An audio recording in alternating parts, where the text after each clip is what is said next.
Today is May the 5th. Why did John the Baptist lose his head? Well, let's find out together as we read this section from Mark 6, verses 17 to 29. Herod himself had sent men who arrested John, bound him, and put him in prison on account of Herodias, his brother Philip's wife, because Herod had married her. For John had been telling Herod, "It's not lawful for you to have your brother's wife." Herodias had a grudge against John and wanted to kill him, but she couldn't, for Herod feared John, knowing that he was a righteous and holy man. He protected him. When he heard him, he was greatly perplexed, yet he liked to listen to him. And an opportunity came when Herod, on his birthday, gave a banquet for his courtiers and officers and for the leaders of Galilee. When his daughter Herodias came in and danced, she pleased Herod and his guest. And the king said to the girl, "Ask me for whatever you wish, and I'll give it to you." He swore to her, "Whatever you ask me, I'll give you, even half of my kingdom." She went out and said to her mother, "What should I ask for?" She replied, "The head of John the Baptizer." Immediately she rushed back to the king and requested, "I want you to give me at once the head of John the Baptist on a platter." The king was deeply grieved, yet out of regard for his oaths and for his guests, he didn't want to refuse her. And immediately the king sent a soldier of the guard with orders to bring John's head. He went and beheaded him in the prison, brought his head on a platter and gave it to the girl. Then the girl gave it to her mother. When his disciples heard about it, they came and took his body and laid it in a tomb. What a gruesome story, and yet we can see the decadence of Herod's court. Now, Herod originally had married a lady named Faisal. She was the daughter of King Aretas IV of the Nabateans. The Nabateans were a kingdom to the east of Galilee. It bordered with Galilee. And there was a border skirmish with the Nabateans. His marriage to Faisal was an attempt to put off that war. But now Herod divorces her and marries instead Herodias.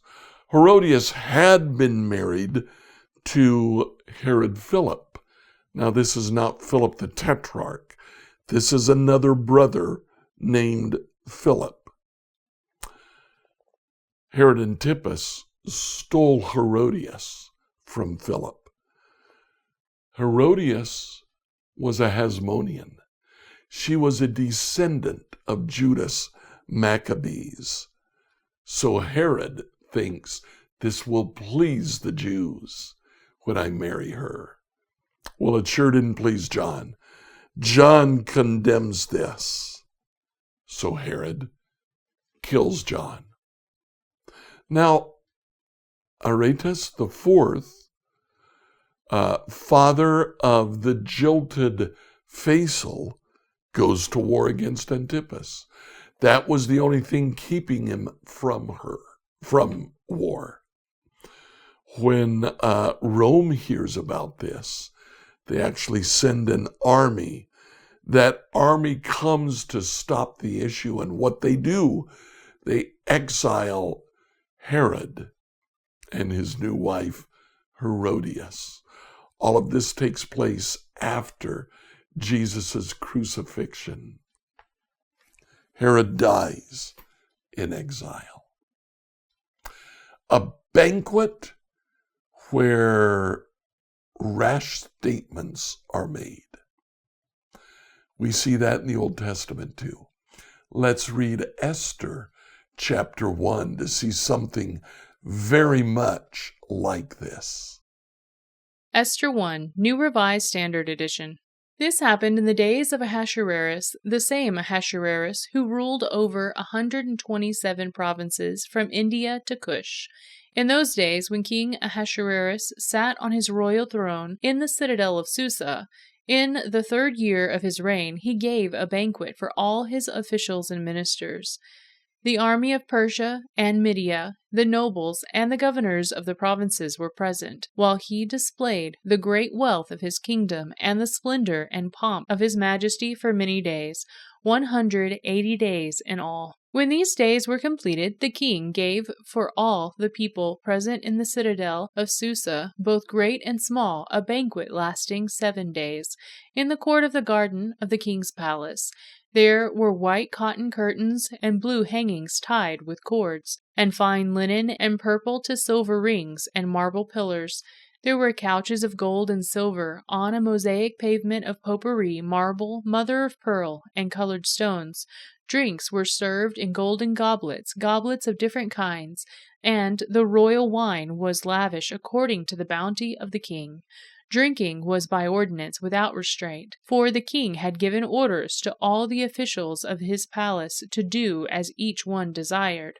Furthermore, Queen Vashti gave a banquet for the women in the palace of King Ahasuerus. On the 7th day, when the king was merry with wine, he commanded Mehuman, Biztha, Harbona, Bigtha and Abagtha, Zethar and Carcass, the 7 eunuchs who attended him, to bring Queen Vashti before the king wearing the royal crown, in order to show the people and the officials her beauty, for she was fair to behold. But Queen Vashti refused to come at the king's command conveyed by the eunuchs.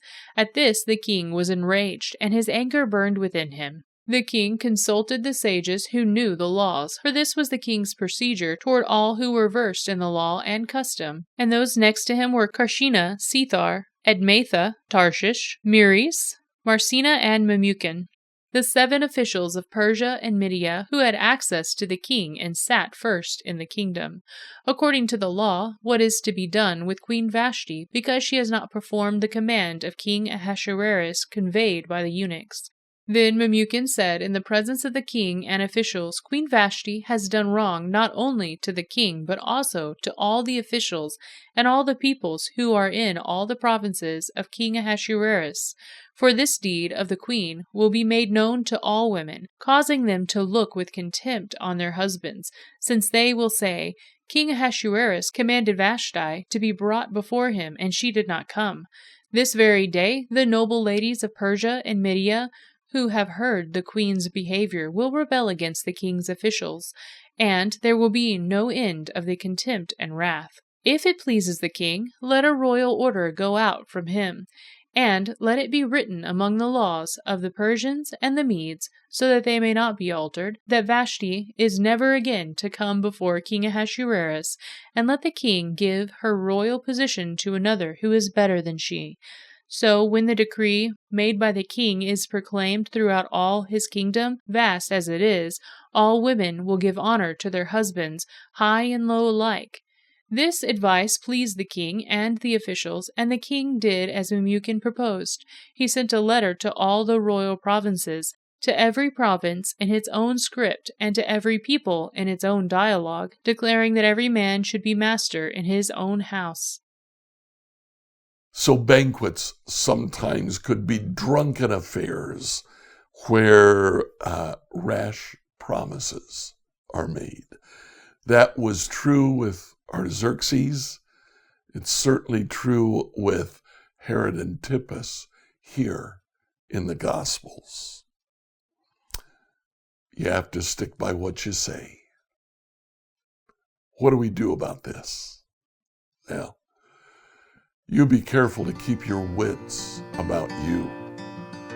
Scripture reading from the New Revised Standard Version by Emily Herrera.